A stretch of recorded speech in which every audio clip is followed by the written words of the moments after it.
Simon Park's Connecting Consciousness show on Wolf Spirit Radio. Simon actively encourages you to post your questions live to him in the chat room at wolfspiritradio.com/listen. When you ask a question in the chat room, please make sure that you've logged into the Chat and Go. That's the set name at the bottom, that you have a nickname, and that you ask one question in all caps. That makes it easiest for us to collate. Thank you. The next 2 hours will be full of debate, interview guests, and up-to-date news. Please join Simon in playing an active role.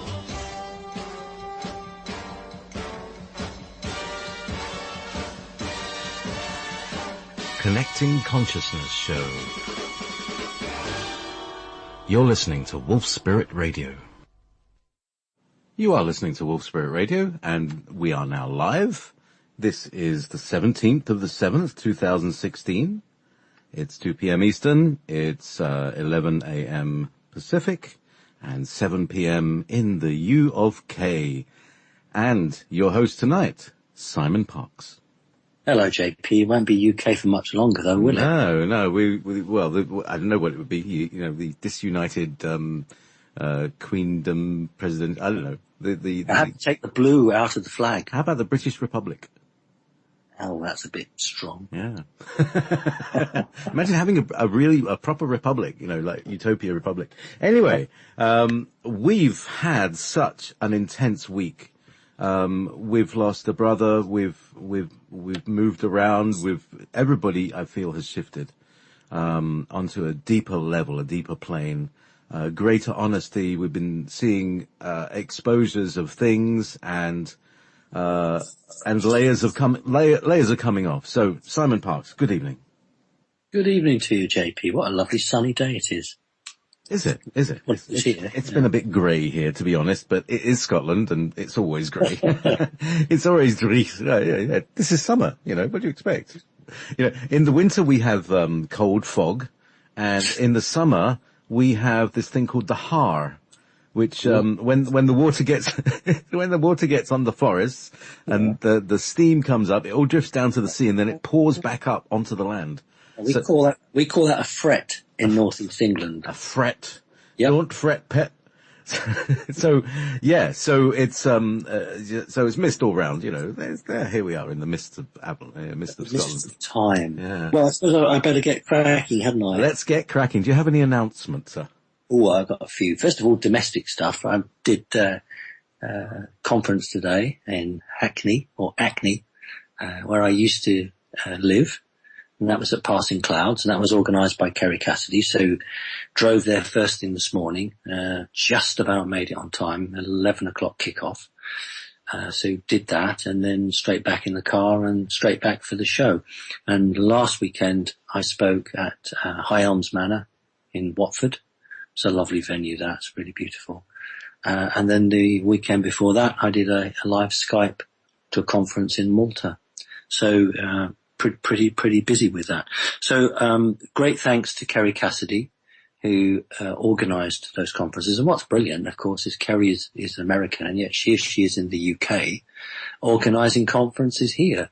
And I actually asked her why, you know, why aren't you doing them in the States? She said, well, I do them in the States, but there's some good speakers in Britain. And that's really nice that someone from America is prepared to come over here and organise venues. So I did sort of pay a little bit of a tribute to her, because she doesn't like to blow her own trumpet.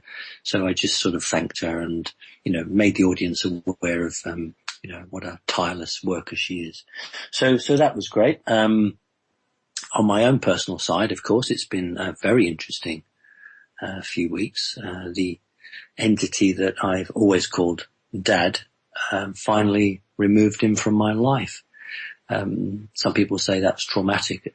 I don't know that it was traumatic. It was very easy to make the decision, and I obviously want to talk a little bit about that. I think that would be the right thing to do. But I have done an hour and a half interview with Alexandra Meadows just on this topic, and it hasn't been posted yet. Fingers crossed it's going to be posted on Monday. So people who are aware of what's happening can actually go to that video And Alexander's put loads of questions to me, and I've answered them openly, honestly, and as sincerely, as simply as I could. So hopefully that will, go into a lot more detail than I'm going to do now, because obviously the purpose of the show is to answer people's questions and connect with the audience. But very, very briefly, for those who think, what's he talking about? Just over a year ago, a member of my family sent me a message saying there's a shadow that's come into the room, and this member of the family lived a good 200 miles away from me. There's a shadow in the room, and the member of the family said, I thought it was you. It felt like you. It had the same energy signature as you. But when I looked, it was just a shadow, and it's not you. So what I realized was that something was masquerading as me or pretending to be me. But that's all the information I had. Now, there were a couple of other people who sort of came up to me and said similar things, but they had different agendas as well. So these were people that really weren't the sort of people I would invite back to the house for a cup of tea. So all I had really was this member of the family who'd said something. And then at the conference at Bury in Manchester, dear old Fran and quite a cohort of light workers who had been working on a separate topic to do with the Dracos. That night, she said that she felt that she knew it wasn't me, but something like me had tried to get into the bedroom where she was in the hotel. Now, when she told me that was the final piece of the jigsaw puzzle, and I was able to put two and two together. And what I worked out was that when I was between the ages of 3 years old and 6 years old, the entity that I refer to as Dad, that's the white draconis, Anu, had put some sort of energy hook, that's the best way I can describe it, into the auric field of my body. And he was using that to not solely go and visit women, but also men as well, to either try to sexually excite them or frighten them or whatever agenda he had. And when I realized that he had betrayed me, and the audience have to realize that this being had never hurt me. I had no reason ever to distrust him. But when I realized, and I think it had to be Fran who would tell me, because I'd worked very closely with Fran for over a year. We set up Connecting Consciousness together. So I trusted her, and he knew that she wouldn't spin me a yarn. This was very true. And as soon as I scanned myself, knowing what I was looking for, sure enough, I found what I can only describe as an energy hook. And I didn't even think about lying, because I could have said to Fran, oh no, it's not true. That's not the case. Or I could have said, do you know what? I'm far too spiritual for anything like that to happen to, and denied it. But that's not what I'm about. So as soon as I discovered that, I felt totally betrayed, because somewhere between the ages of 3 as a small boy and 6, this entity had done that to me without my permission. That's why actually it was relatively easy to get rid of, because there was no contract with it. It had been done without my knowledge. And so I removed that with the help of others, and I banished him from my life, removed any contact, there were no agreements as such, but any chance of him coming back. And I took his picture off the website, replaced it with the human side, which is the Agartha network, Mount Shasta, and put a little statement out, and got Fran to put a statement out as well.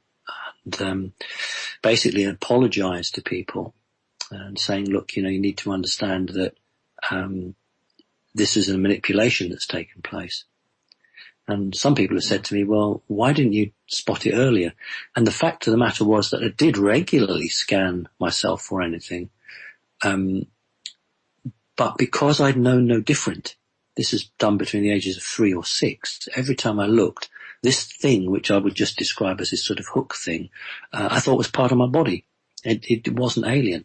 But when I also did this full scan, I found 3 energy implants around my head, one to the left of my ear, one above the crown chakra, as it were, and one to the right. These were energy, and I dissolved those. And the amazing thing is that people, that's quite a good idea really, people are saying to me, you look younger. So, it's taken a weight off me because, probably my higher self always knew that something was wrong, something was being manipulated, something wasn't right. And, that's a great relief. So my first inkling was, right, let's get this out to everybody and explain what's happened. Now, those people who are spiritual will say, well, Simon's gone on his own journey and, he's seen this deception and he's acted in a way that we would always hope he would act. But there will be some people, of course, who will say, no, I told you he was always bad.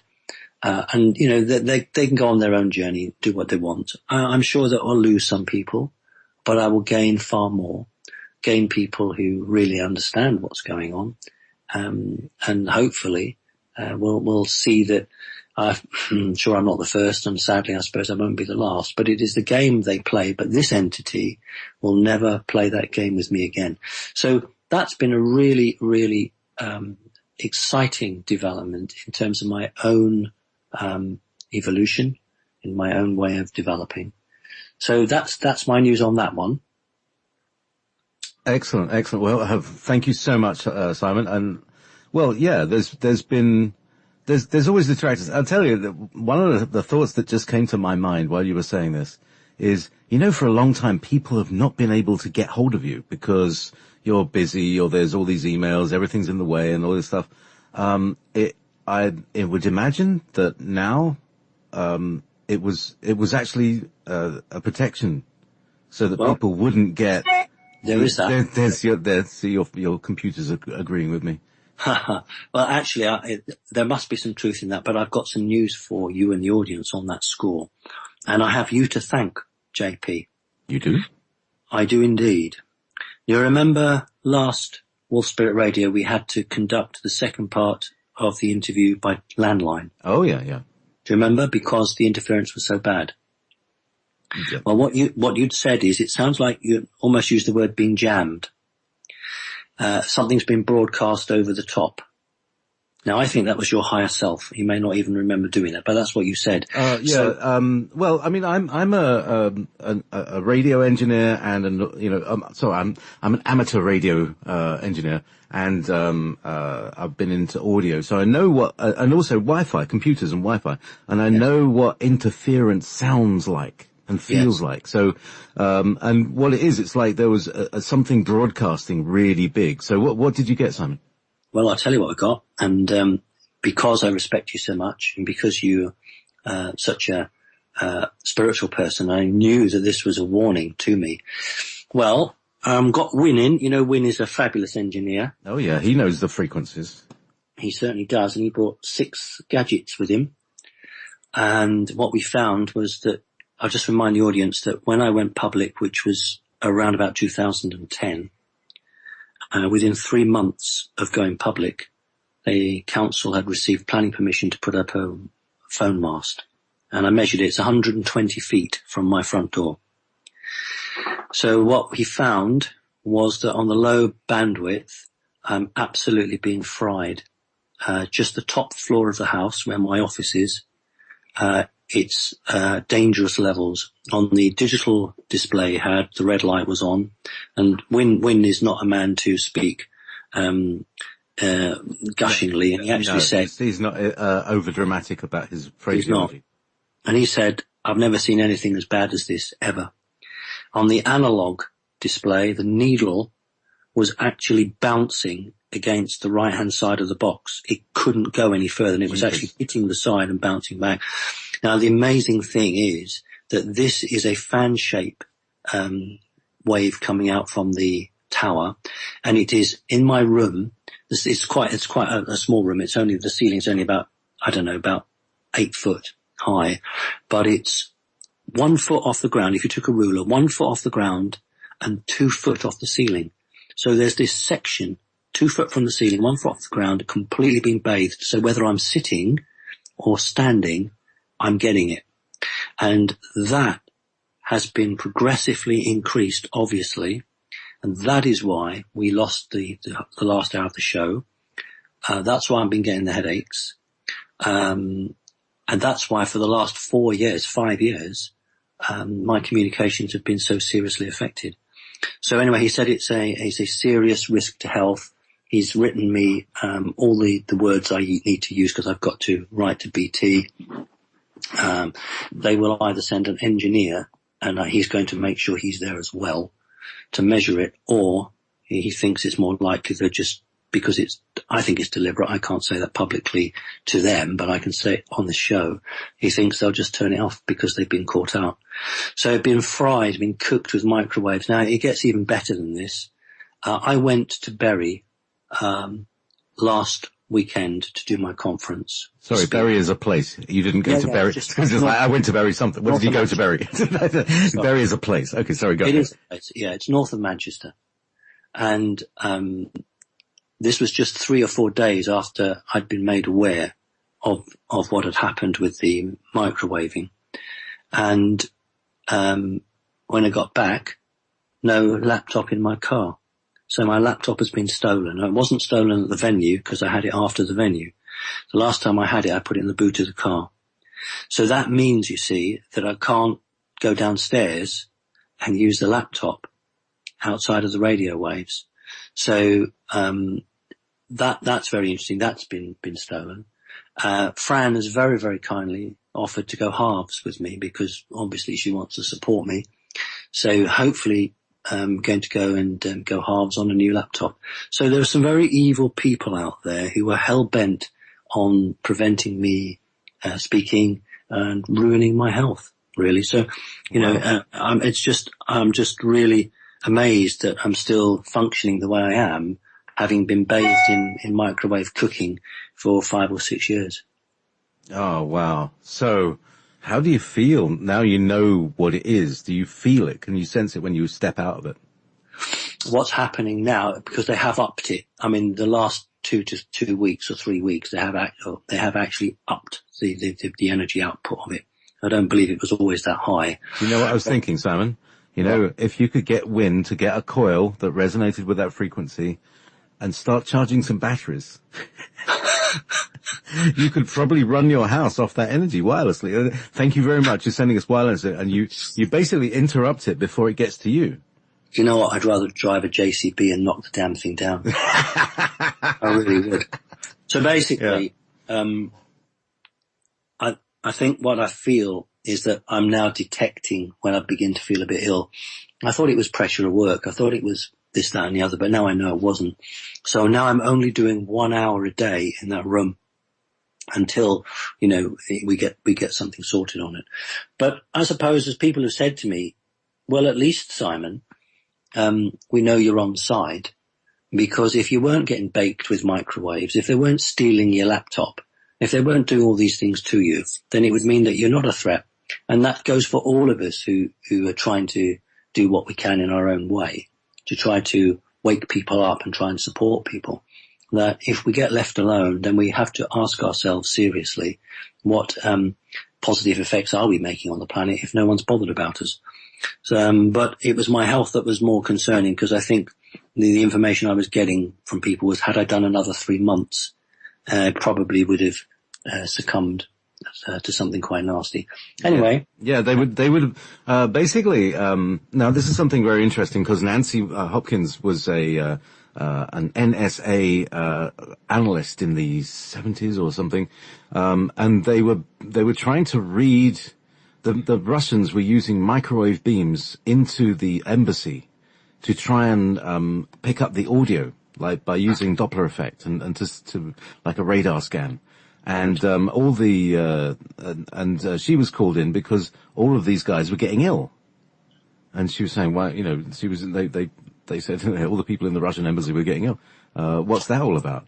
And she discovered that it was that they were being beamed with microwaves, and that you know, they were basically being spied on.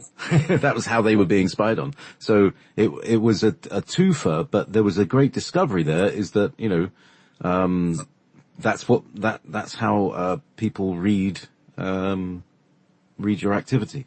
It's like by getting the difference of, can see anything that moves in your house, like invisible, transparent. Interesting. Yeah. Okay, so that'll do that. Now, just news, worldwide news. Something that is quite important. You could loosely call them the white hats or the white dragons or what have you, but the elite who are decent, certainly based very heavily in China, have concluded that the Rothschilds are not signatures to Agenda 21. And for people who are just listening to the show, who just sort of recently understood the truth, or people who listen to it later on YouTube, Agenda 21 is a cover to basically poison and wipe out as many of us as the elite possibly can. That it seems that the Rothschilds never signed up to Agenda 21, and that has meant that there's been a deal that's been worked with the Rothschilds. They are now permanently going to live in Switzerland. In fact, if you phone up their head office, the phone is not being answered at the moment. I actually tried it myself, and it just rings and rings. It's the first time ever in history. The idea, I think, is that if they move to Switzerland and they are not enmeshed in genocide or potential genocide, then it's seen that they probably have a chance to evolve and they have a future. But those psychopaths who clearly want to wipe out people, they're not getting that deal. Now, apart from 2 generals in the United States Army, every other general has decided that they are going to stand by the side of the citizenry. This is really important. People in America, you need to listen. I've always said that the military will never, ever, on a wide scale, shoot on the citizens. There'll always be some maverick units that will do that, but the vast majority of the American military will not turn on the citizens. My concern for the last 2 years has been the American police force, because I believe that many of them would. And I've been made aware that there has been a very, very successful program through the sheriff's departments. Again, for people who are not in America, it's hard to understand the legal system in America, but each county has a sheriff. And the sheriff, although is somewhat separate from some of the police units, his or her standing within that field is very, very strong. It goes right back to the days of the Wild West, and it's still enshrined in American law, very much so. The American sheriffs have by and large decided that the police force will not support anything that goes from the Constitution. So we have some very, very big moves. Now that's really good news. News that's not as good, the earth is feminine, and there's no coincidence that the President of the United States will now probably be Hillary Clinton, a female. The Prime Minister of Great Britain, Theresa May, is a female. And the Chancellor of Germany, Angela Merkel, is a female. I call them the 3 witches, going back to that famous play. And it is a mistaken belief by these people, the elite, that by hooking what they call the divine feminine into the feminine biorhythm of the planet, they will be able to hoodwink the people in their countries. These are the 3 most important countries in the world: Germany, Britain, and America. I know people who perhaps live in Canada and Australia might not like that, but what I mean is it's the battlefront, important, not in any terms except it's the battlefront. It's where the decisions will be made as to whether the human race is going to make it or not.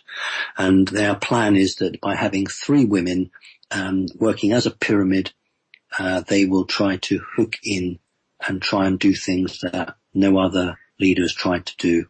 So that's not going to work because they're not very divine and their energy is not in sync with the energy of the planet.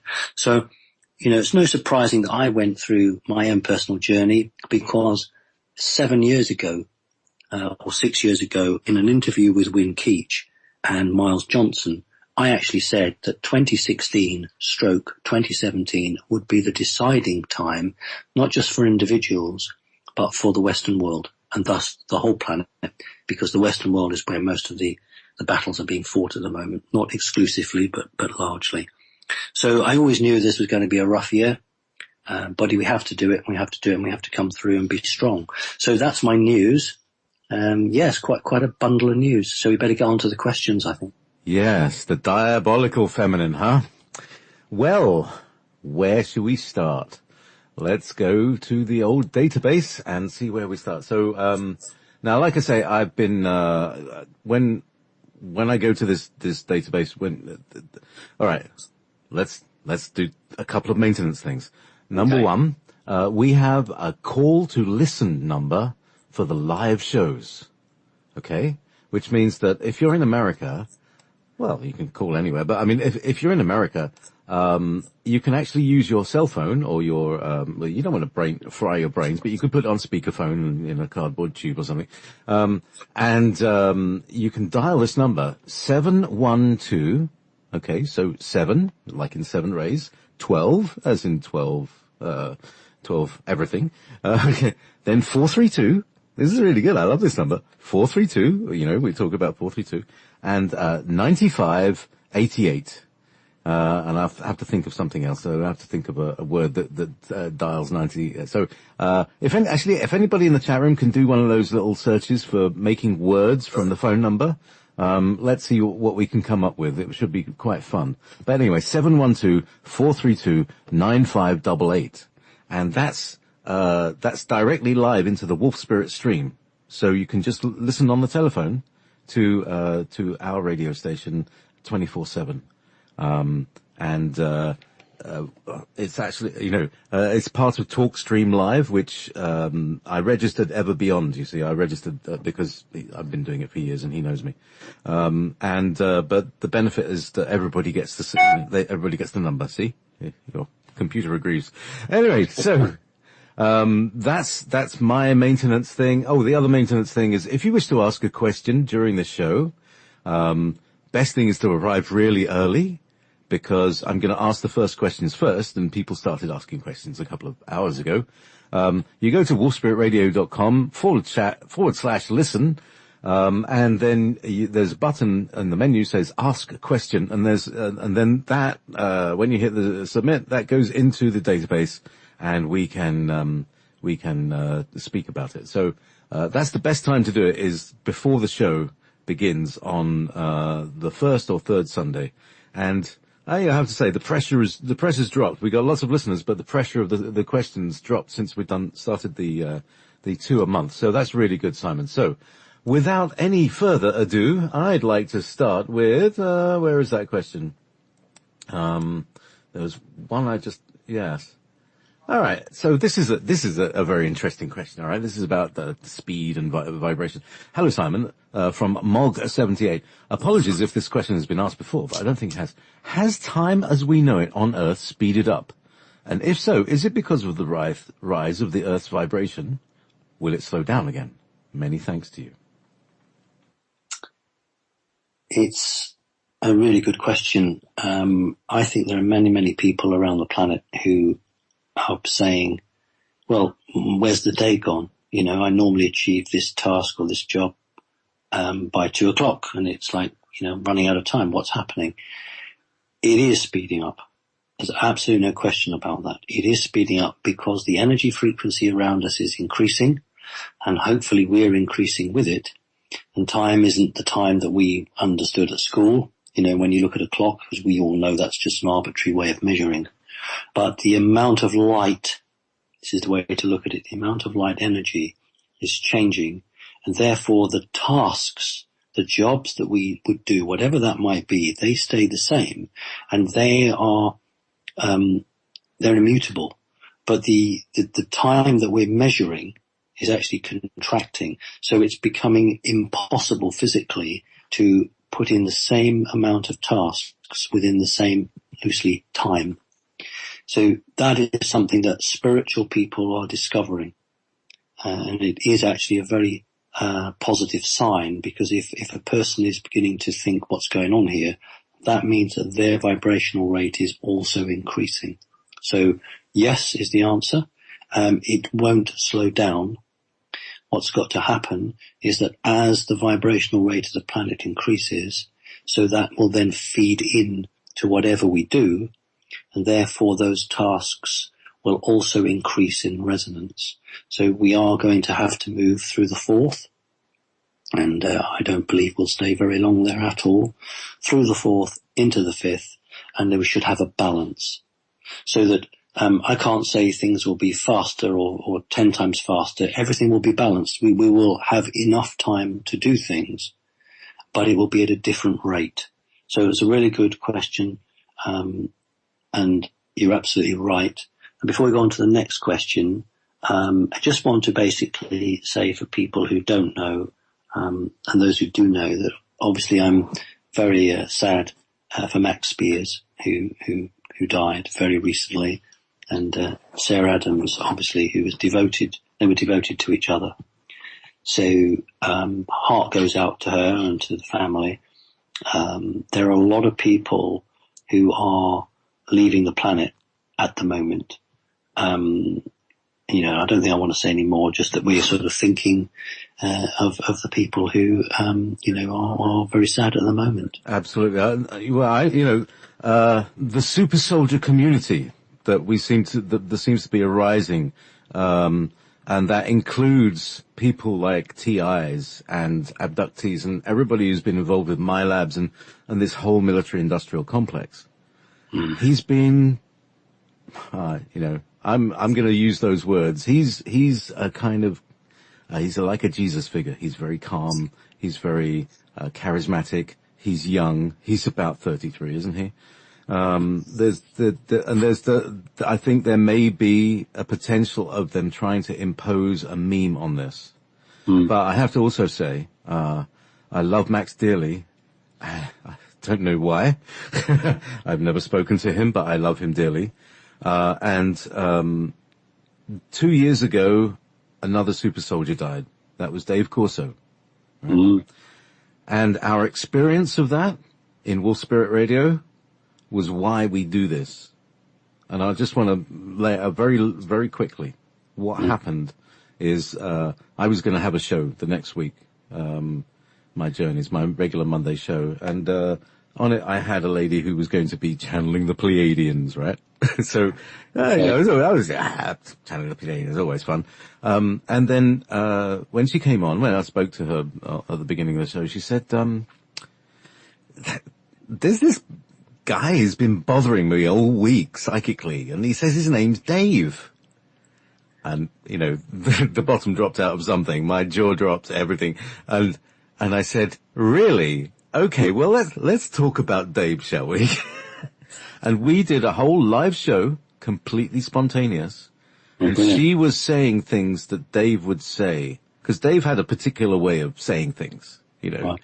He had a way, And so you could recognize his way when he was talking through her. She didn't know. She had no idea. She thought because, she was completely separate from the Wolf Spirit thing and had no idea about the big drama that we were all going on with. So our experience was that Dave, like Obi-Wan, became greater than he was. He said, right, all right, so that's enough of this. I've got some haunting to do. It was so funny. It was brilliant. And so, yes, I understand the feeling of loss, but let this loss be a trigger. We were talking just before the show about the trigger of Lyra.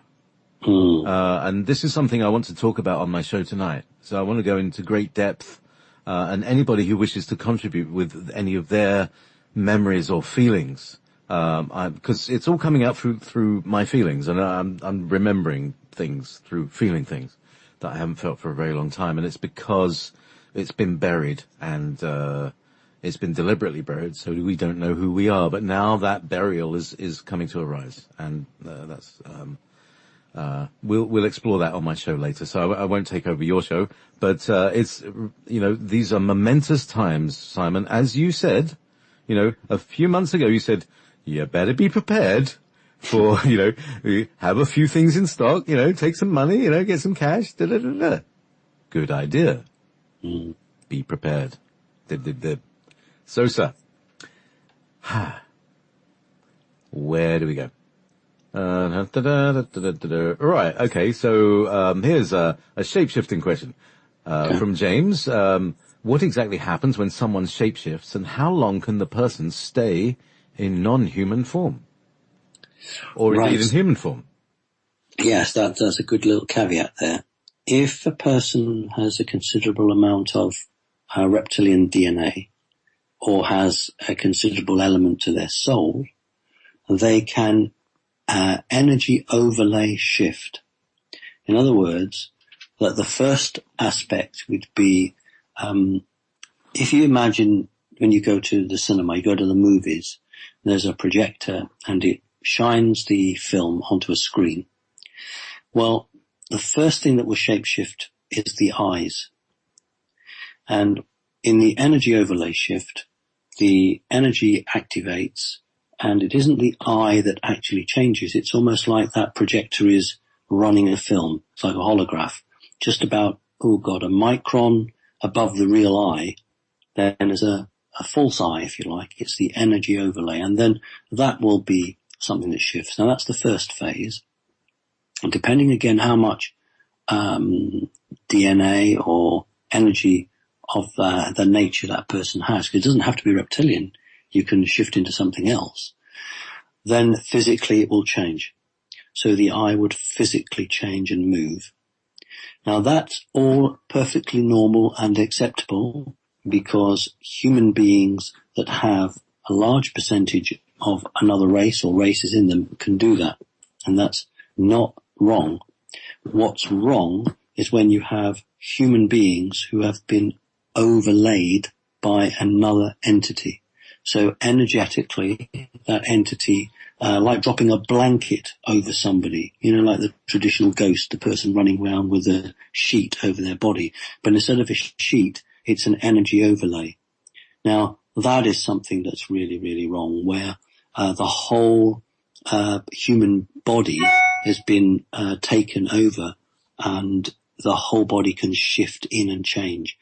So that is the sort of elite people, maybe the Queen of England, George Soros, that President Putin referred to as a sly old dragon, several top key people, Rothschilds, etc., some of the popes, all at that top end.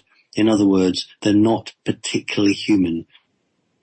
They are part of an elite sacrificial blood group that are more alien than human. So for them, shape-shifting is the whole body. They could literally change, in this we're talking reptilian, the scales, the claws, everything. And that would be real physical 3D. But for the majority of people who shape-shift, it's the odd eye that goes here and there, sometimes an energetic tail, things like that. So I hope that helps with the answer. So a little question caveat for that. There are reptilians that are not bad, right? There are Dracos. What I'm trying to say is dragons are... there's a whole thing about dragons. What's the deal with dragons? See? Ping. The dragons have spoken. What is the deal with dragons? They're not Alpha Draconian, are they? No, they're not. Sorry, I'm just babbling because there's something very strong about dragons at the moment. Well, they actually have a reputation of being very helpful and good, generally speaking. That's why, unfortunately, in England, you have the tale of St. George and the dragon. So St. George is slaying the dragon, and we portray the dragon as evil. In ancient Welsh law, there was a red dragon and a white dragon, and one was good and one was bad. But most dragons are actually good. They do share a connection with reptilians a very long time ago, but they diverged. And many people are connected with what they call dragon energy, and that is not to be mistaken with Draconis. Draconis means dragon, but the Draconis took the name simply because they claim that their ancestry was from dragons, which I accept. So the original queen, Draconis, was actually a dragon, 4 legs, 2 at the front, 2 at the back, but looked more like a dinosaur than a dragon. More like a sort of a brontosaurus or something like that. But that's the original dragon queen. But they diverged and split. One group became the reptilian group as we understand it, and the other dragon group just stayed because they reached the pinnacle of their evolution. They didn't need to evolve beyond a certain level. So my understanding would be that the dragons are generally helpful or good or independent and are totally separate from the draconis. Thank you about that, because there's a lot of confusion about dragons, and we're in such a teeming universe of living beings, and we don't realize that what are, like you were saying before about humans, that sometimes you can see a reptile. You can also see like other creatures. You can see some people look like dogs, some people look like guinea pigs. Well, a guinea pig is a new one on me.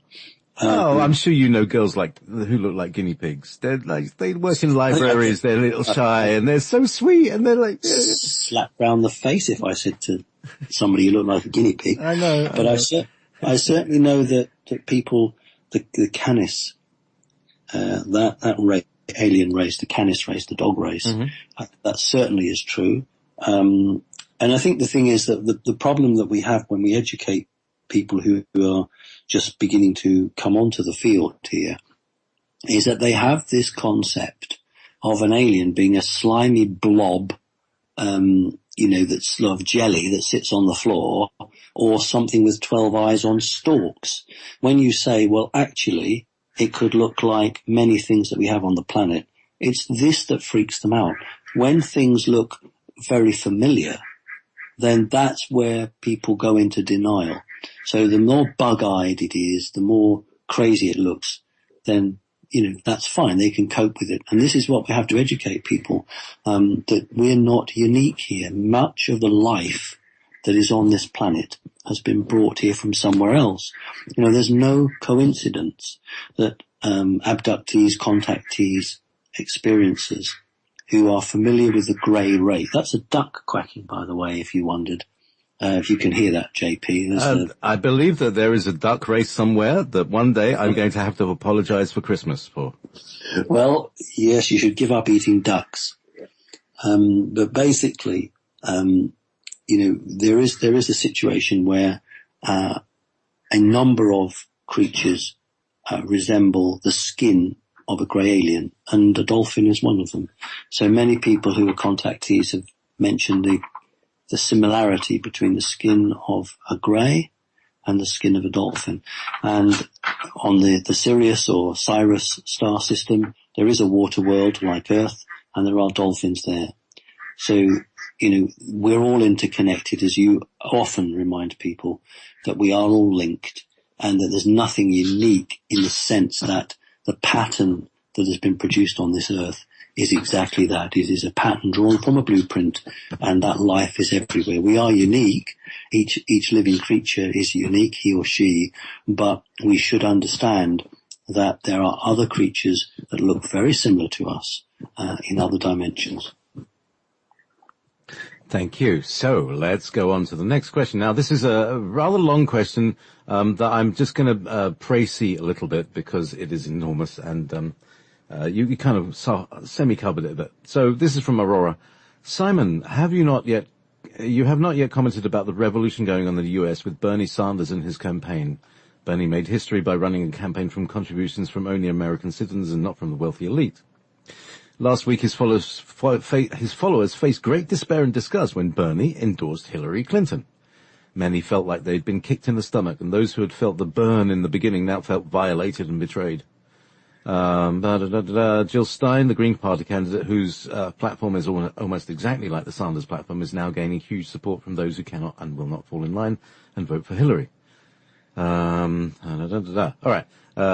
Is it possible that the US could have a robust third party in this election where citizens can have a real say in the final outcome?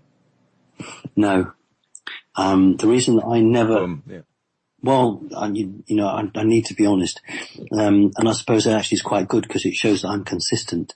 The reason that I never talked about Bernie Sanders was because I always know he would cave in at the end. I never gave him any energy. It's not to say that what he talked about was wrong or he didn't believe in it. I actually believe that he did truly want to bring change. But you know what? At the end of the day, these are career politicians. And if someone came to him and said, look, here's the deal. You know you're not going to win. If you carry on like this, you will be, use the religious term, you'll be excommunicated and you'll never be anything. But if you throw your weight behind Hillary Clinton, then you will get a job when Hillary becomes president. That's why I never endorsed Bernie. Look, I served as a politician in London, and I was back there today at Passing Clouds talking, and it's last time I spoke in public in Hackney was 1999, and that was as a Labour councillor. So it was nice to go back in Hackney speaking publicly, but speaking a different sort of truth. And my Labour Party membership has lapsed. I've let it run out. I haven't renewed it. And the reason that I've done that is because at the present time, it is not compatible to speak the truth and be a member of a political party. Because political parties now are fully and utterly controlled. You could say they've always been controlled, but I think it's become incredibly so over the last 3 years. And I've just let my political party membership lapse because I had to make a choice. And there was no way I was going to stay in the system because I don't believe that the system as it stands is beneficial to all of us ordinary people. But people like Bernie Sanders obviously think it is. So no, what's got to happen is that the public in all of the major countries have got to decide that the way that they elect their leaders is totally wrong. If we are going to vote for a donkey or an elephant, that's of course the political mascots of the American system, or a torch or a rose, which is the major two parties in this country, then actually you're giving your power to something that you have no understanding of. What we should be doing in these countries is voting for men and women who are standing on a platform that means something to us locally. So it's about them connecting with us, not because they represent a political party, but because they speak the values and the truths that we can identify with. Now, until that moment comes, then the system is never, ever going to deliver a just society. It just cannot do that because it is designed to maintain the control systems of the human race. Just as religion is, just as the civil service is, just as the medical profession is, just as the education system is, all designed to hold people in a position and throw them just enough crumbs to prevent a rebellion. So when the vast majority of the human race wakes up to the fact that it is totally in a game of manipulation and does what they did in Iceland. Basically what they did in Iceland was they stormed the lawmakers, they stormed the parliament building and physically threw people out, and they completely rewrote their constitution, and they threw out the Rothschild from the banking system in Iceland. When that happens, then people will actually get a form of representation that is actually there to serve their interests and not the interests of the system. So it makes no difference whether you get Donald Trump or whether you get Hillary Clinton, because both of those people are part of the same machine. So that's what's got to change. Excellent, excellent. So, from there to here. From Kaz. Hi Simon, you mentioned before the significance of eye colours and also that nothing appears in Hollywood movies by chance. Can you tell me what would two different eye colours indicate? And can you guess why in the animated Minions movie there is a character called Bob with one green and one brown eye who seems connected to the sword in the stone legend. Much appreciation. Right. Really good question. Well done. Hybridization can create a very interesting genetics, but in a Hollywood film, it is meant to represent Jekyll and Hyde. So if you have two different eyes, it depends on the color that they represent. The two key colors when they do that are either red or green. The other eye color doesn't matter. But if someone is shown with two separate colored eyes, then if one is red or one is green, then that's of great significance. And what they're trying to, in my opinion, trying to show is that this character is a split personality. I don't mean that in mind control terms. I mean that sometimes a golem-like creature, they want to do good and they have a conscience, and then other times they are bad and that's activated. So when we see characters in Hollywood with two different colored eyes, what that's telling me is that they are portraying an individual who is tormented inside, who is part and parcel of a control system, but is calling or crying to come out and be free. So that's what that means to me. Really? So that when I meet people who have got, and I have a few friends who have got different colored eyes, that they're essentially, could you say that they may be half Pleiadian, half reptilian, and are trying to reconcile that? Or that they've been hybridized and just dumped here? Or is there a kind of mission that can be facilitated? You see what I mean? Because they're at the cutting edge of the healing of the war by taking it into their own body. I think anybody is incredibly rare. And if you know lots, or you know more than one person with mixed eyes, then that is hugely significant for you and for them. I couldn't go down the road of whether they're Palladian or this, that, and the other without actually meeting them. What I'll take it to mean is that they have taken on a task to experience two sorts of energies. One is the energy of the light, and one is the energy of the dark. And they are then transmuting that within themselves and trying to understand what that has a significance for whichever racial group, star family group they are, but also in terms of how they are implementing that in a 3D world. So it's less about whether they're half this and half that, and much more about that they originally came here with a mindset, either a negative or a positive mindset, and then through evolution of incarnating in different bodies, they then began to experiment by going into the other faction and then coming back and trying to join the circle up and be healed, but to do more than that, to send that energy out through the multiverse to show it could be done. So anybody who has different colored eyes is of huge significance. And I think you're right, JP. They are engaged in the healing process, not just of their own race or races, but of the situation here on the planet at the moment.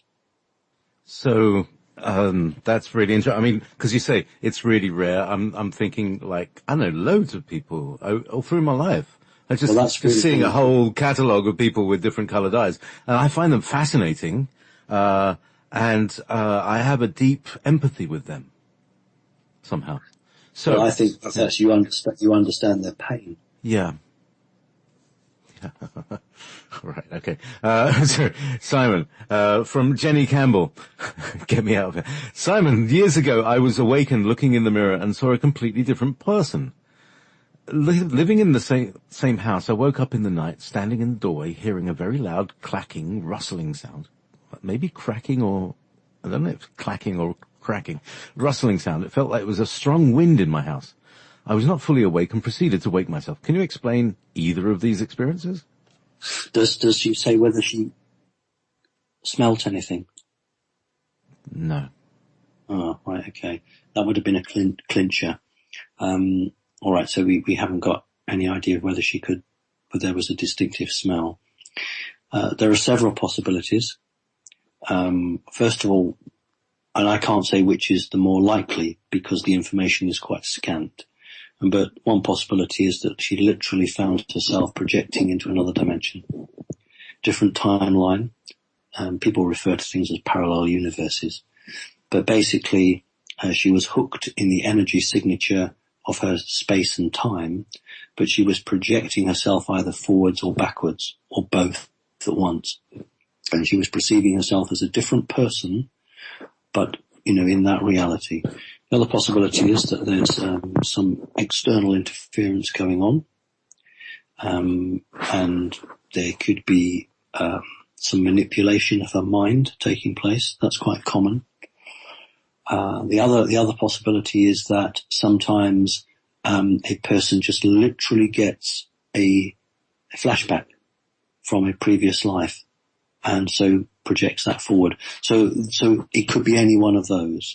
Certainly don't think that she was dreaming or daydreaming.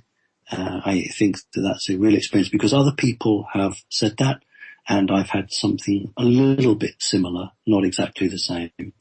So there's enough evidence actually out there to show that that's a real experience she went through. But without more information, that's as far as I can go with it, JP. Thank you very much, Simon. So, in 1946,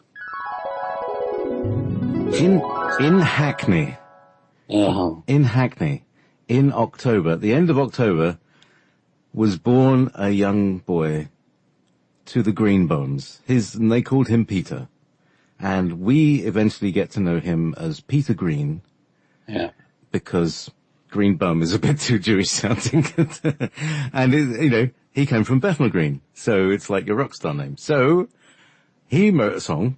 He's now dead. Bless his heart. He was a lovely man. He was a really beautiful man. He gave all his money away. He didn't want any, and his song is called Big Change Is Gonna Come. And I think it's very appropriate for right now. So.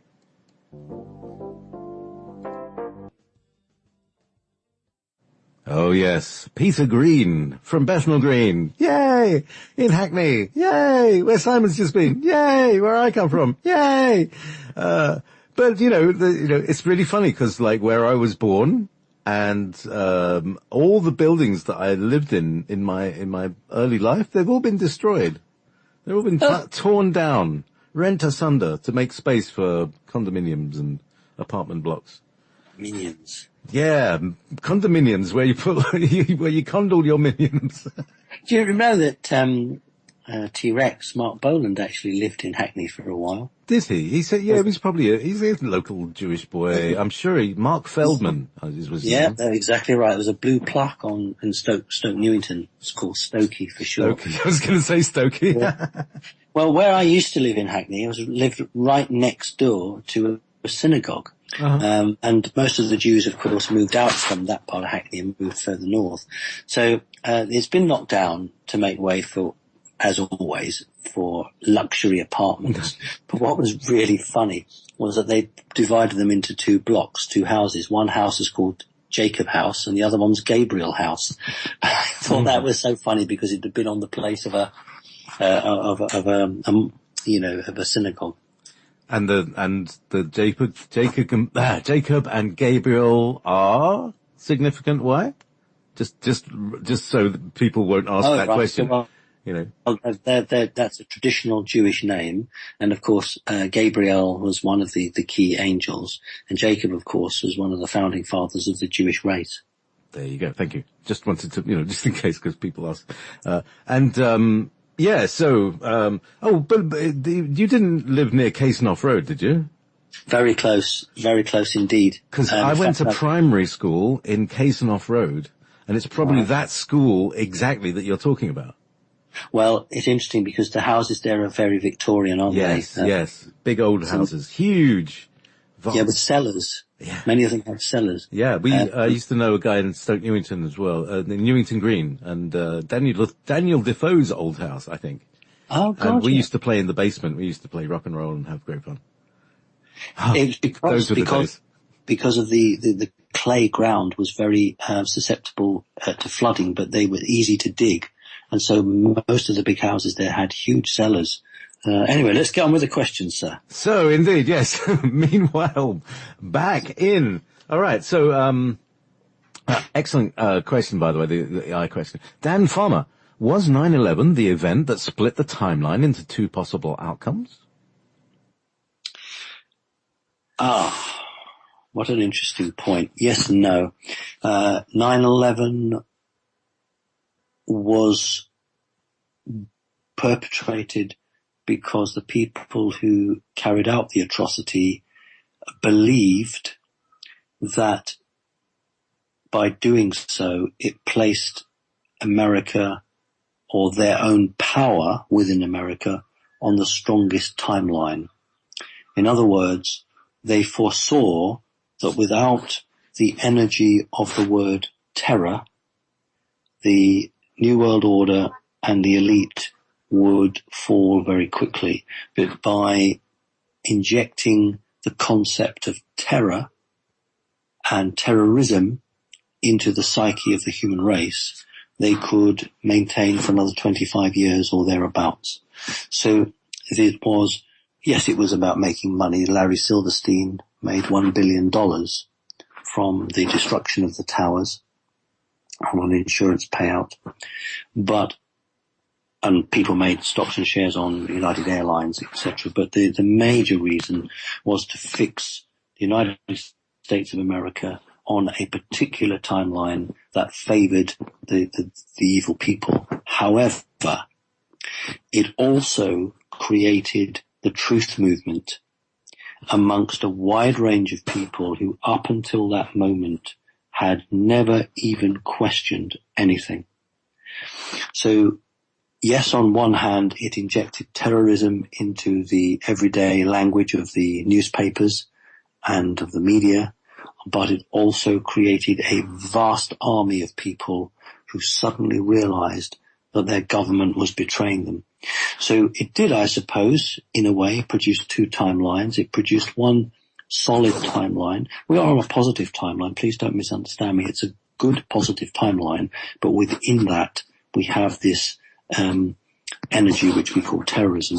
But running parallel to that, we have a huge truth movement, which of course the bad guys never envisaged would be created. So sometimes good can come out of evil. Yes, it's very interesting that what seems to be happening is that all the machinery that was the mechanism of the evil ones is now being kind of let's say repurposed, and because they didn't have room for a heart, and the heart has all sorts of creative solutions to things, and it's a very interesting thing. So meanwhile, back at the database, there's a good one from Ashley. Can you tell us about the nexus at the center of our universe and why it's called the well? If we believe, and I do, and I hope most of us do, that everything has a consciousness, but that the central point of whatever we're looking at is the center from where all emanates from. And we could use the word wellspring, where the life of water or the life of energy springs forth. Now, it doesn't have to be physical. It can be in an energetic form, unseen, but felt. Or indeed, it can be, as in the saying of a water from the well. It can be physical. But what it means is life-bringing.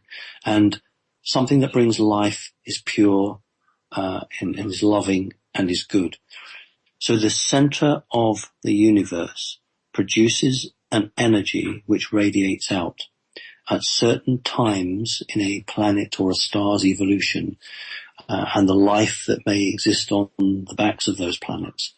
When that energy at that time, its frequency is tweaked, and it's all been written in the history many, many, many millions of billions of years before, but can be activated and up-tuned or down-tuned. But when that energy hits, it always hits in a pattern and in a frequency. And it's that which can do so much good because this has been created by Source. So basically, we've just had a wave of energy come over the planet a few days ago. And sometimes it takes 2 to 3 days for that to embed or to mesh in. But we always see a spike, which sometimes, I'm not saying it's negative, but sometimes there's so much energy coming in that it's really damn difficult to process it and can sort of burn us out a little bit. But it's about seeing the difference between those who can absorb that energy, transmute it, understand it, and it becomes part of them and enhances their whole being, and those people where it's just like over the top of their head, it bathes their physical body and their energy body, but it doesn't start a process, it doesn't do anything. And some people, it can just sit there and reactivate and activate at a later date. So just because they don't act now doesn't mean they won't in the future.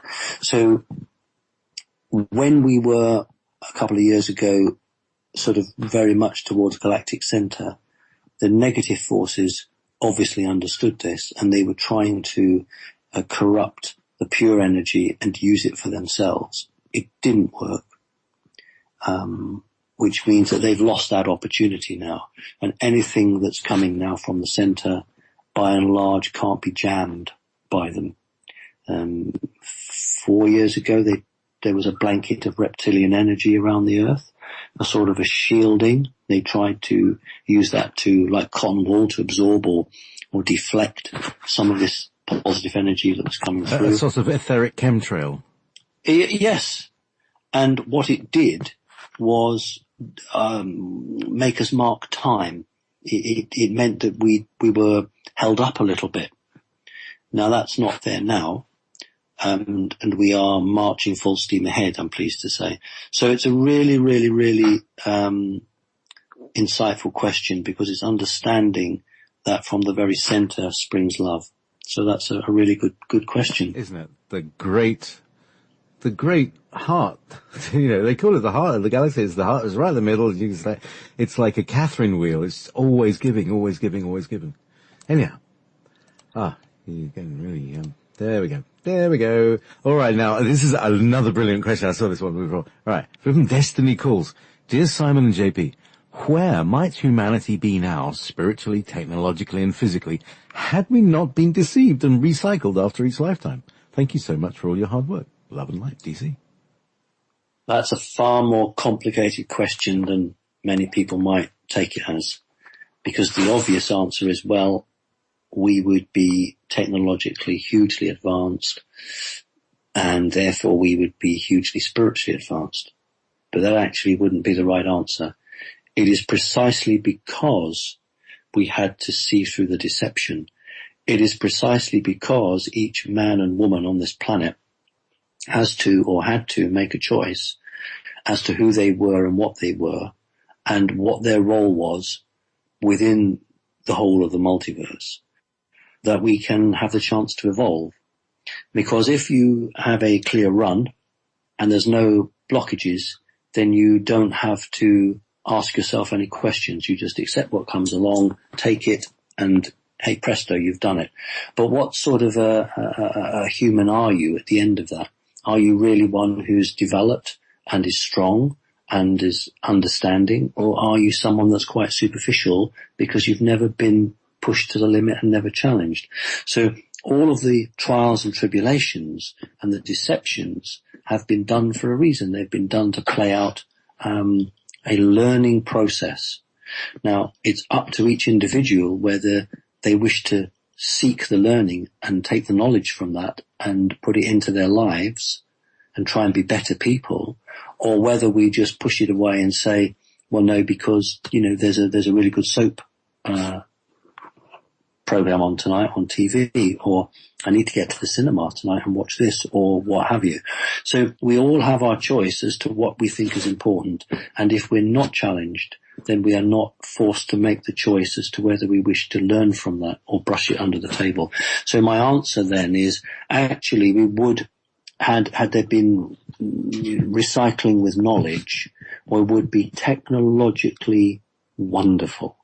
But I think actually we would have still been like children, because we would not have had the spirituality to maintain that high level of technology, and we would have recreated the situation between Atlantis and Lemuria.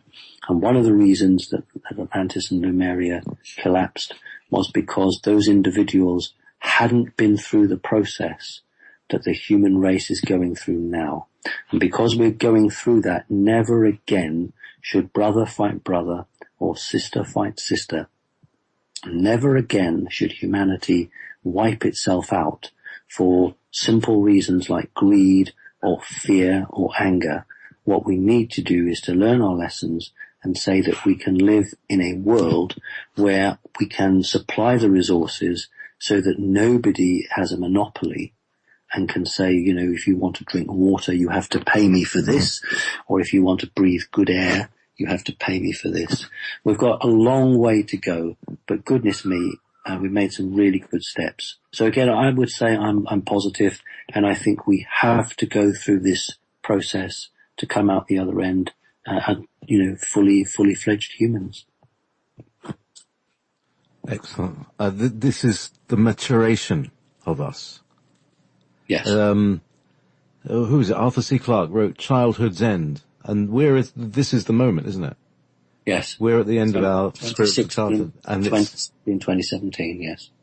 And, I can see people transforming. You know, literally, I'd see them 1 month and they'd look all, you know, haggard or maybe even baby-faced, right?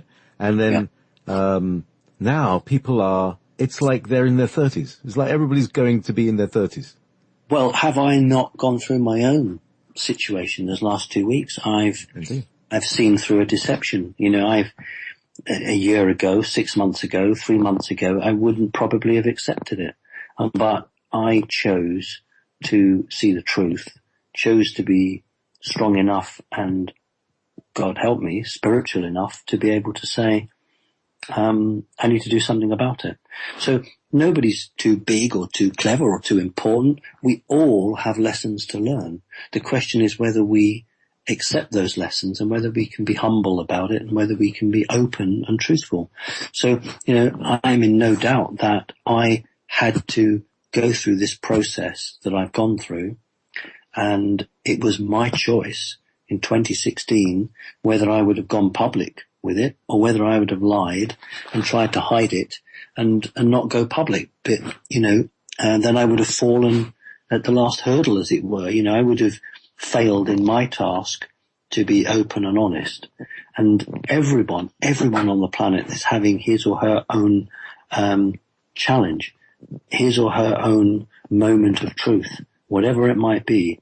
And each individual now has to choose the way forward. And that is the energy that the human race is producing, which will be sympathetic to the energy of the earth. In that I mean it's of the same vibrational frequency, because we're not fleas on the back of a planet. We are the chosen living creatures that this planet is happy to have with it. So in other words, you know, we can all evolve, but to do so, we each individually have to decide who we are and whether we're big enough or strong enough, emotionally, I suppose intellectually, but it's more about spirituality really than intellectuality. Spiritually able to see through the deceit. So, you know, it can happen to all of us. And I'm really glad that it happened to me now and not, say, a year's hence. Because, you know, those people who have their own experiences now have got time to work them through. Because you can't just sort of snap your fingers and say, oh, good, well, I've done that now. What do I do next? These are big things, you know, and many people are going through some huge changes at the moment. And you need time to, you know, get your energy back. That's right. It's like we've been hit by an enormous wave of transformation. And again, I've been saying this, my guides have been saying this for years. Of this is coming. And, you know, when we've been talking about the, what do they call it? The Armageddon, the Great Uncovering. Here we are. This is Armageddon. No, sorry, not Armageddon. Apocalypse. That's what, sorry. Armageddon is Har-Megiddo in Israel. But Apocalypse means uncovering. And like you say, there was a covering, that etheric chemtrail we were talking about. And now it's becoming more apparent what our true history is, and this is today's quest, is the true history, and what we're all having to face in our own daily life is a version of that big question, isn't it?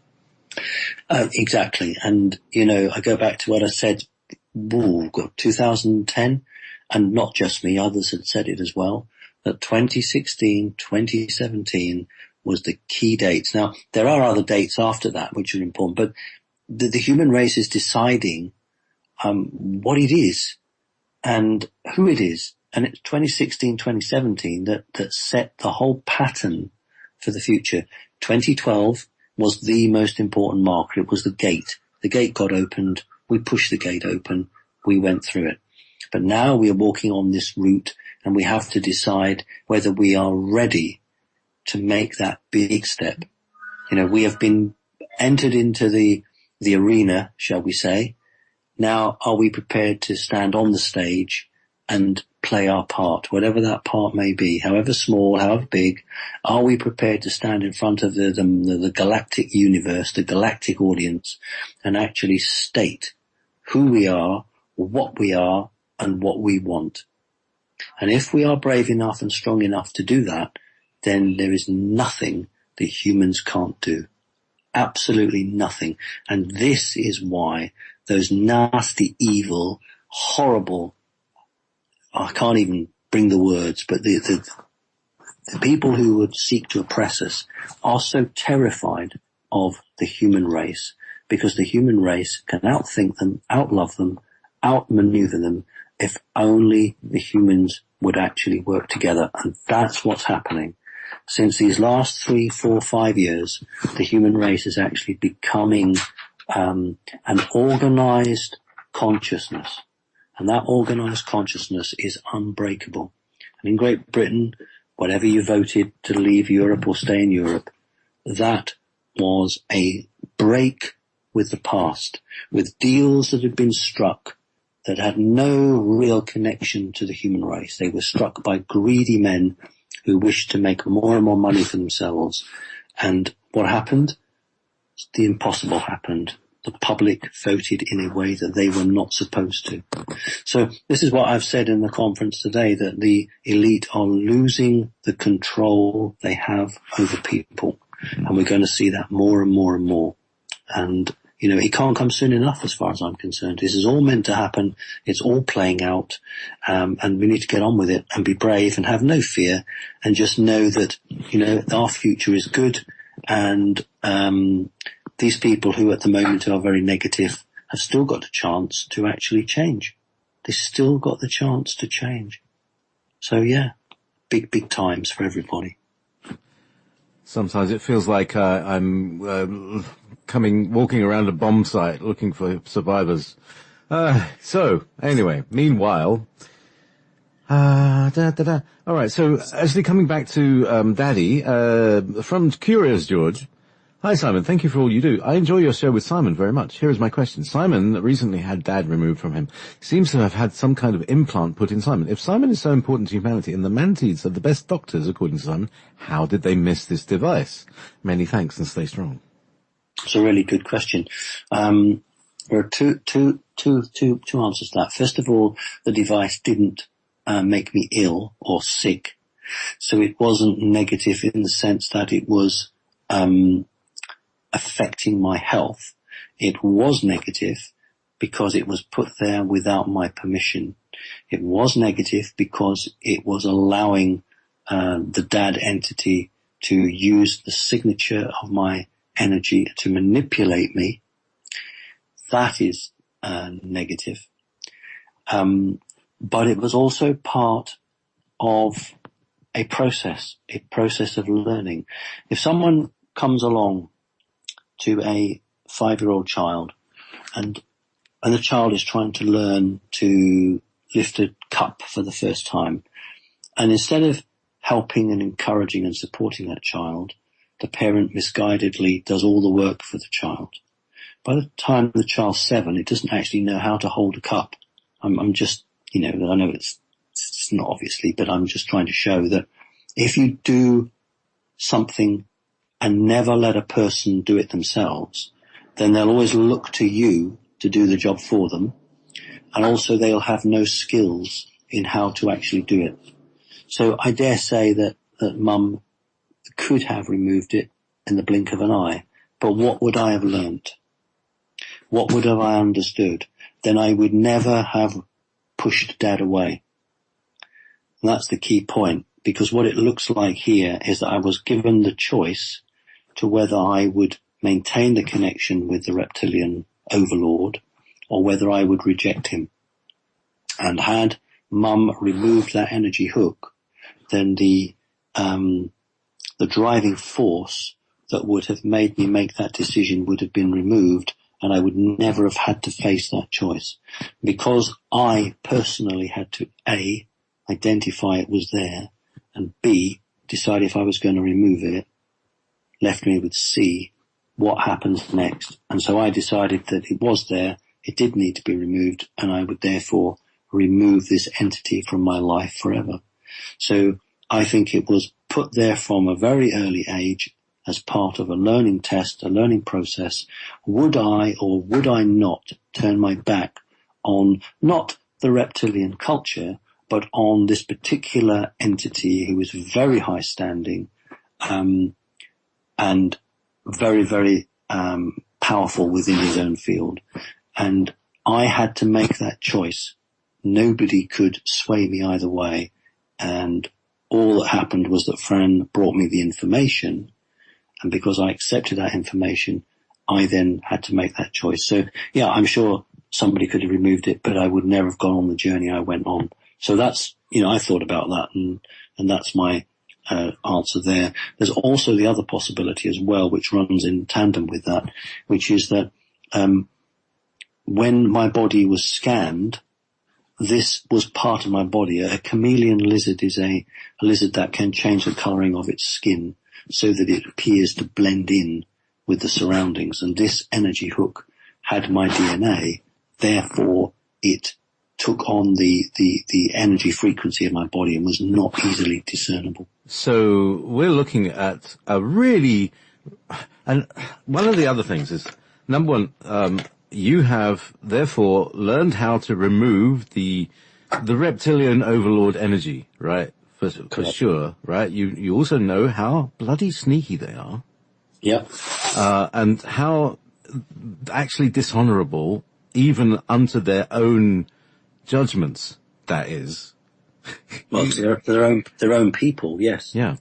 So that's, there's multiple things that, because as you're exposing these, that's showing us, look, we don't really want to deal too much with these reptilians because they're sneaky and they're dishonorable, and they're not as honorable as they say they are. That's the whole thing, isn't it? It's all this, honor and houses and bloodlines and all this stuff, but it's all just BS.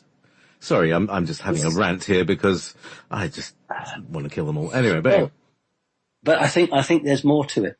I think there's more to it because learning is not just one way, because that's not how the multiverse works. That's not how source works. Learning is both ways. When somebody is an oppressor and they oppress somebody, it's not just the oppressed that learn.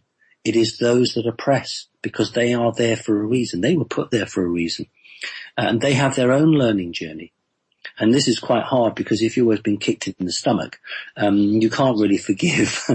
Very hard to forgive the person that kicks you in the stomach. But from a wider perspective, that individual then at some point gets caught out and they have to look back on their life and say, I have oppressed peoples for God knows how many thousands of years, and look where it's got me. And learning is about you coming to a decision yourself, not someone holding a gun to your head and saying, right, make a choice, because that's not real learning. You don't buy into it.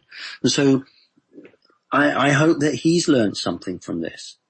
I hope he's understood that you can't manipulate people and work with them unless it's through love.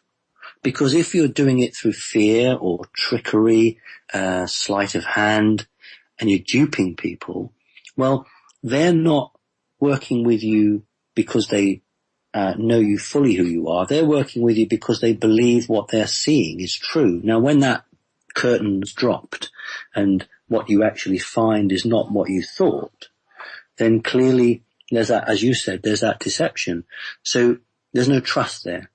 And I'm hoping that what he has learned, or beginning to learn, is that the only way you can get people to do things is if you do it fairly and it's their choice. But tricking people, well, no, that's the old saying, isn't it? Taking candy from a baby. So yeah, I don't think it's just that I have to learn from this. I think he's got to learn from it as well. Fantastic. So, well, as again, you're a rare breed, Simon. Very rare breed. And it's showing us on a micro level what has to happen on a grand level. We have to do what you've just done on a grand level with the whole planet, don't we? And it was very difficult for me because I have known this entity since at least 3 years old, and I'm over 50 now. And I keep saying it because people don't get it. It's never hurt me. He's never once hurt me. So what that does is it builds as we know, it was a false trust.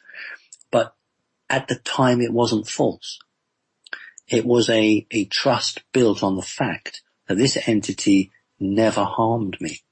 So I was never looking for trickery. I was never looking for duplicity, because it never showed me anything bad. Therefore, I didn't expect it. You know, if you have a real parent and your mother or father asks you to do something, you know, in a real loving relationship, you don't say, why are you asking me to do that? Because you just do it, because that is the bond that exists between you. And I need people, please, to understand that there was a bond from my perspective of love and truth, but from his perspective, one of manipulation. And, you know, for all my spirituality and intelligence, I'm no way as intelligent as he is. I'm damn sight more spiritual than he is. But, you know, humans can be manipulated.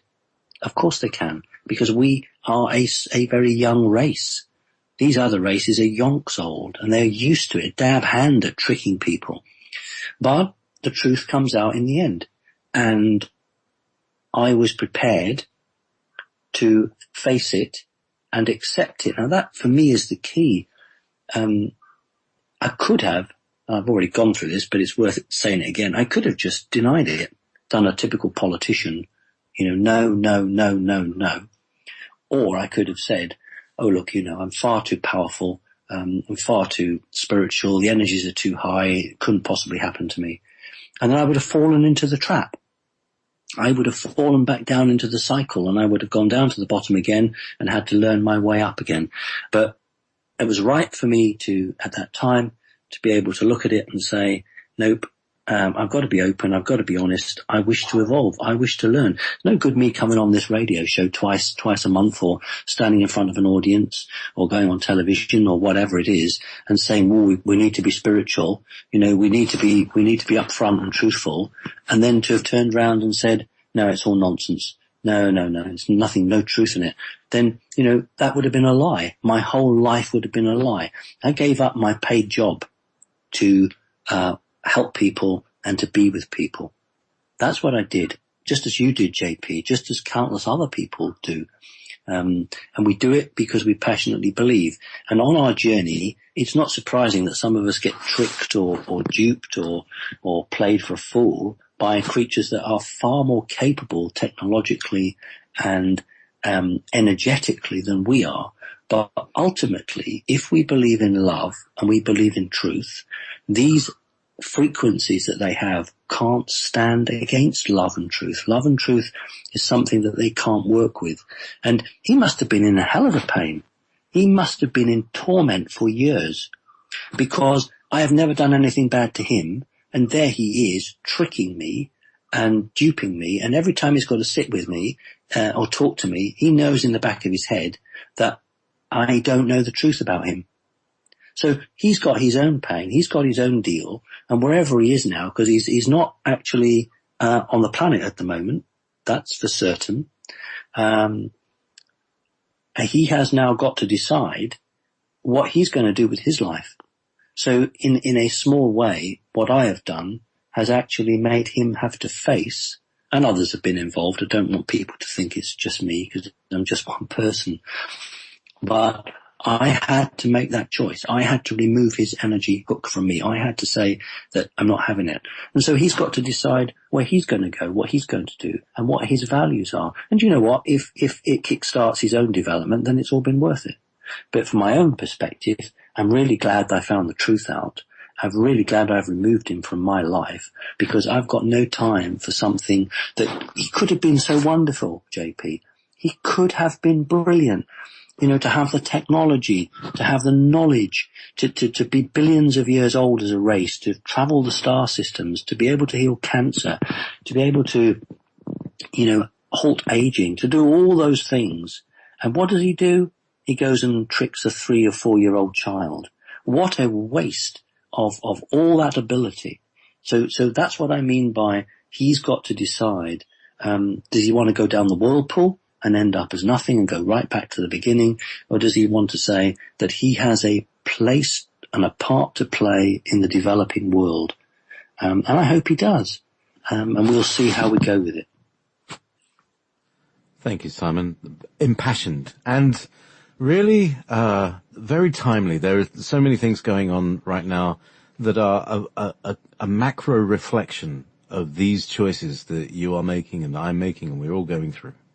And as you say, this is our opportunity for expansion or opportunity to shrink away again. And there's very little appeal to the shrinking bit anymore. Right. Okay. Sorry, I'm just looking at these things. All right, so here's an interesting question. This is from Max of Steel, not Max Steel. This is Max of Steel. And he says 3 months ago I tried to get a quick scan and he didn't get an answer, obviously, because he's busy. All right. No hard feelings, by the way. So he faced the situation by himself. He had short memory loss, anger and rage up and down.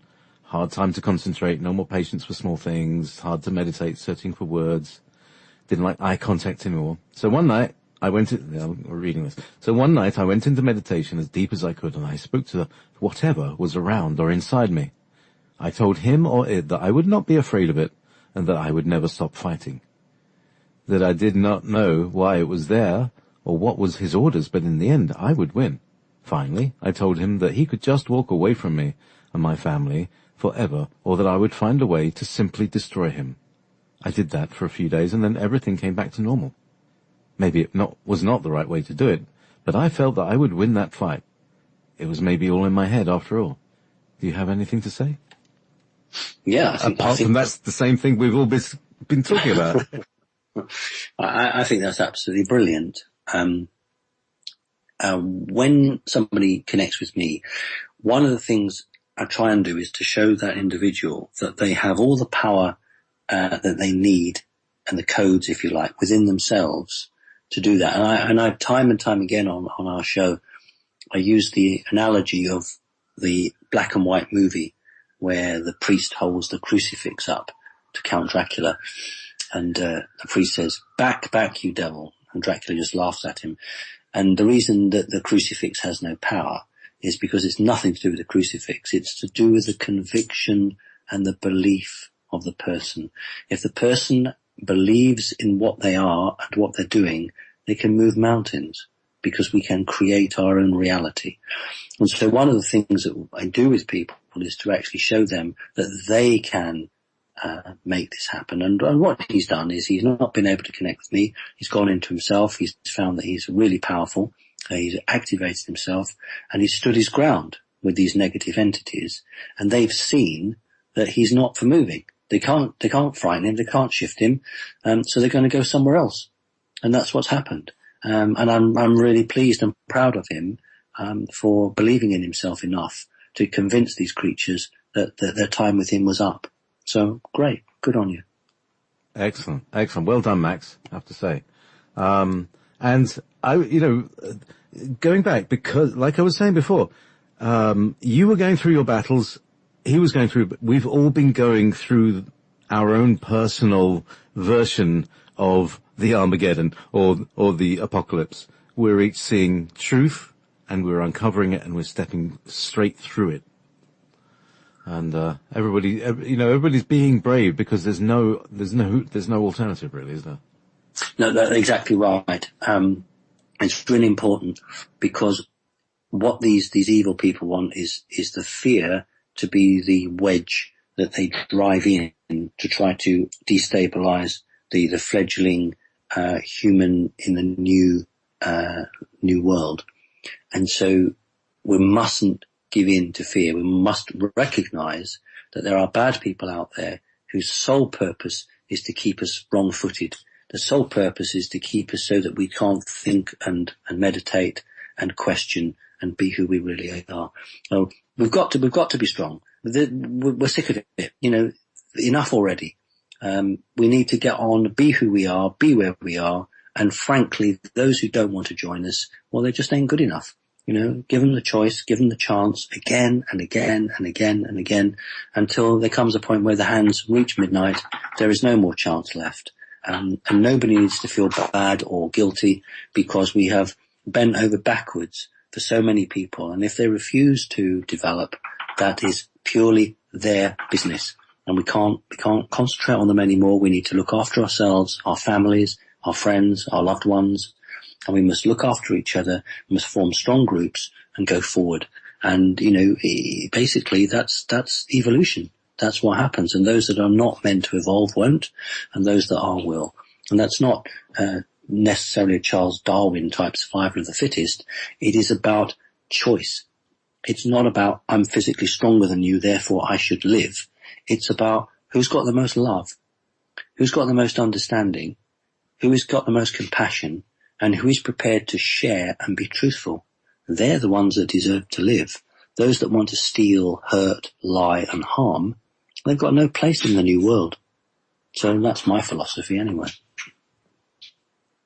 Excellent. Let's just go on to the next level, I think. In an earlier talk, you spoke of the ascension. This is from Laurie. You spoke of the ascension and the energetic battle that needs protection.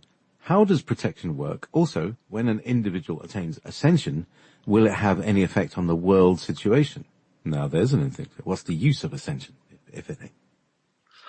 Hello, Laurie. Laurie, I mean. The word ascension is a catch-all word.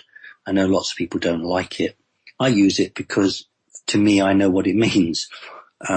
It means the human race moving to a place that it was always destined to be in.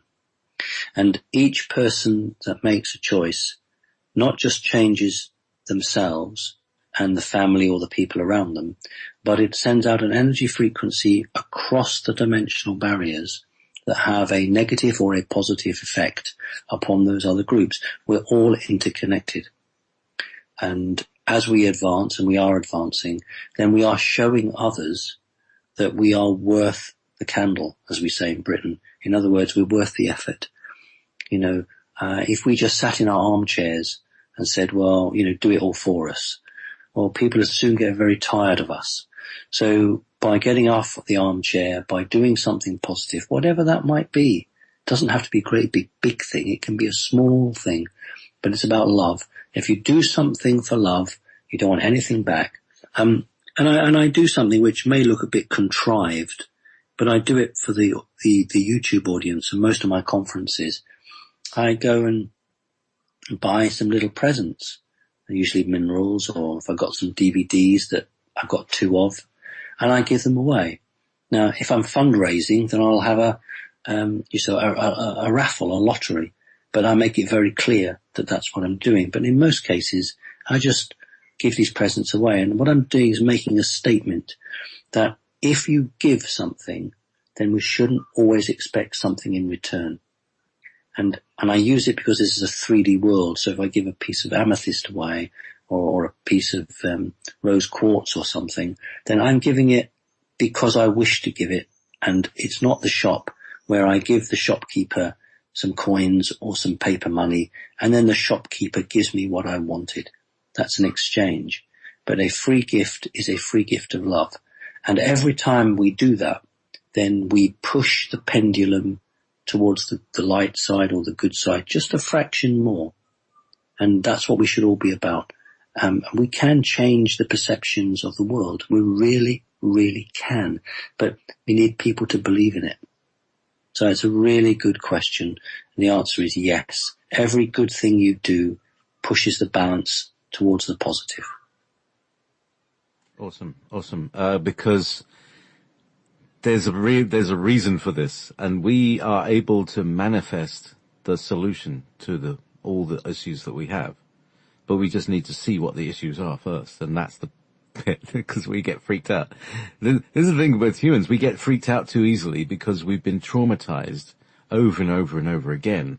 Yes. And nobody realizes it, and this is where I'm going to on the show. So stay tuned, everybody. I'm going to look deeply into myself to see if we can find solutions to the big problem. And yeah, anyway, we'll see what happens. So Simon, sorry, you were going to say something? No, I'm saying that, I think that you have a unique perspective to bring on that, JP. And I won't be listening, not because I'm not interested, but simply because, I've done, been down to London and back. Yeah, you must be exhausted. But I would be very interested, and I will listen to it when it goes onto YouTube. So I won't listen to it live, but I will definitely be listening to it recorded. No because problem. that's something that I can you send me a link or something? Yeah, sure, I will. I might like that. That would be brilliant. Thanks. Excellent. So, all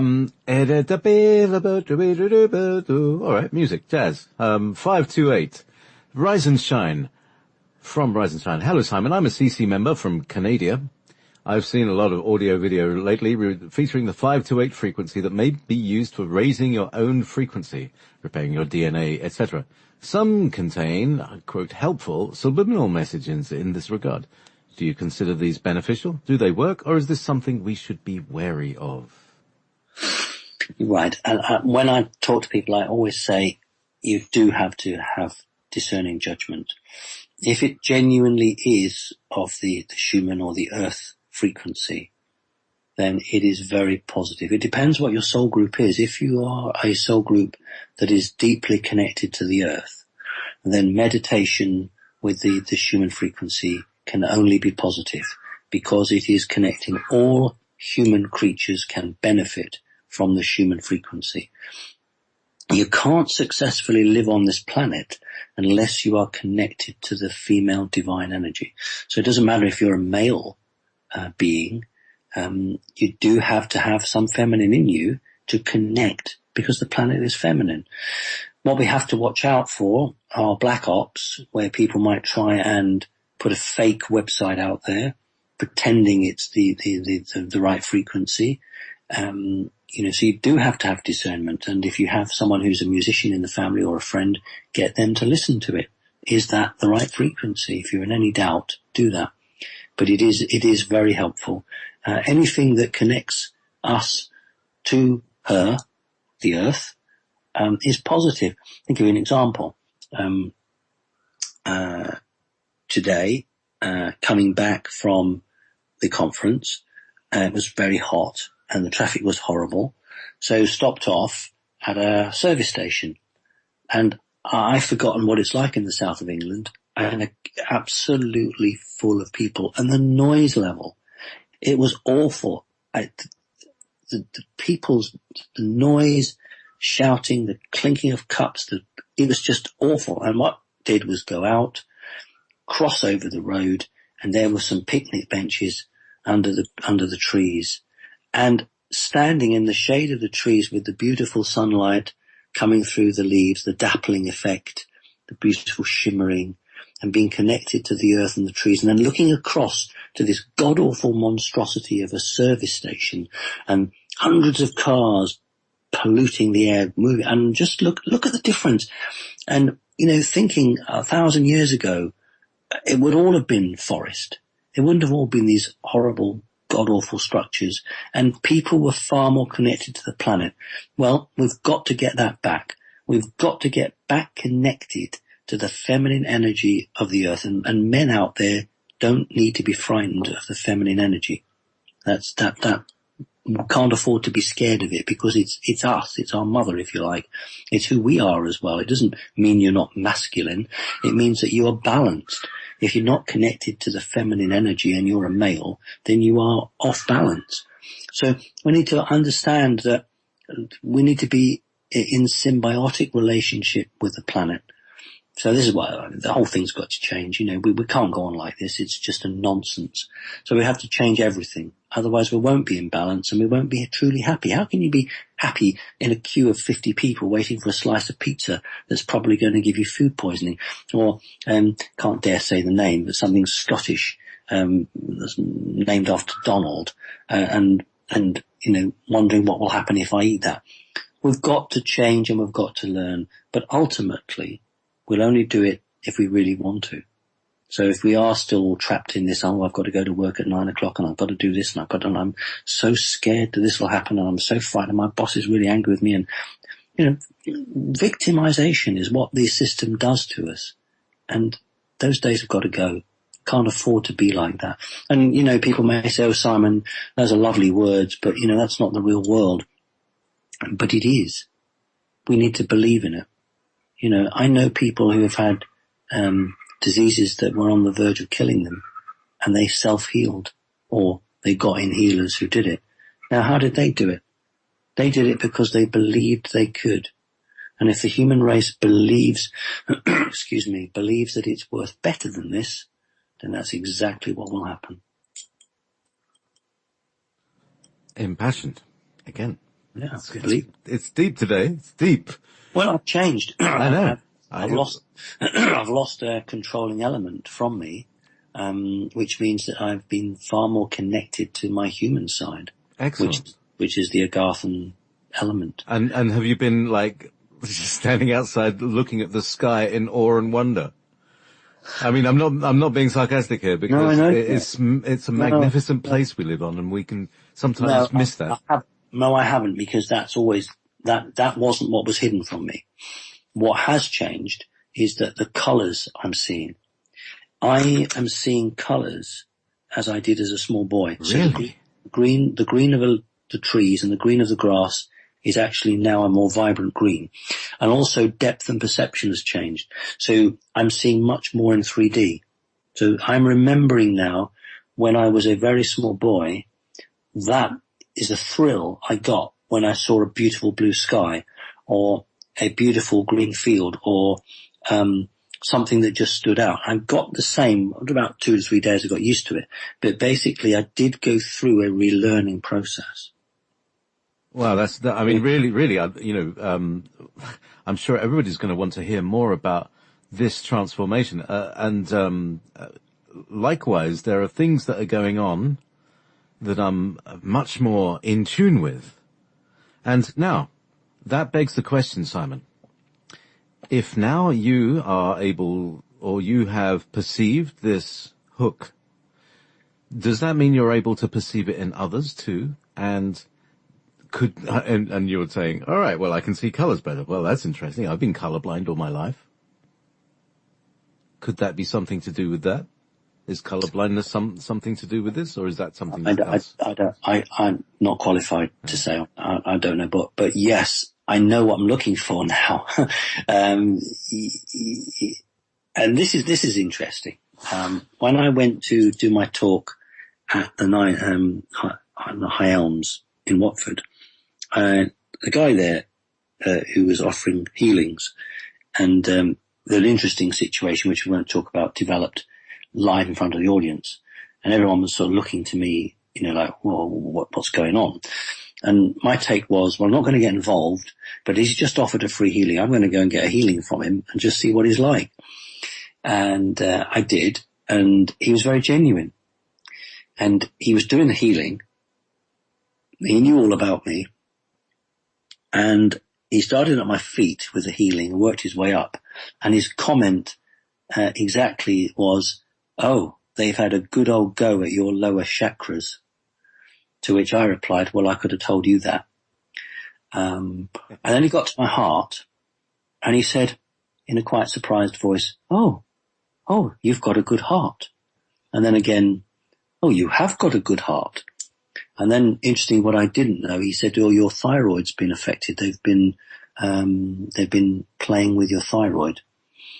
So, it was quite interesting because he was a healer who had only ever heard stuff from me on the internet, never met me person, and was a bit nervous of meeting me. And then when he met me, he saw who I was and actually has invited me to go down to the house and, have a cup of tea with him. So, he actually congratulated me on removing Dad because he said, it was only something that you could do. It had to be you and it had to be your choice. So, yeah, I suppose a new page is opened in the book and, I'm excited to see what I'm going to write on it. Wow. Yes, what a journey. What a journey, eh? Now, where are we? It's nearly, that's probably about time for the show, Simon, today. It's been, as I said, quite impassioned and deep and profound.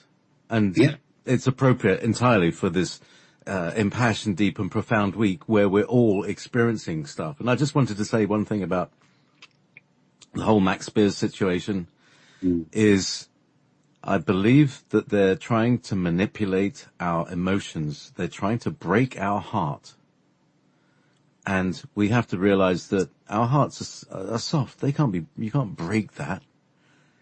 It will stretch it. We can expand our heart to accommodate this and know that people are, eternal. And maybe he'll be back sooner than we think. Who knows? You never know in the super soldier world, do you? You don't. And, it's a world that, people are discovering more and more about. So listen, JP, God bless you.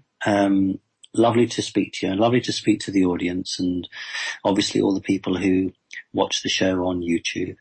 It's been a heck of a week, but my goodness me, worthwhile. So on that note, I'll just say good night and, I hope your next session is really good and I will listen to it if you send me a link. Thank you so much, Simon. Where is your outro? There it is. Good night.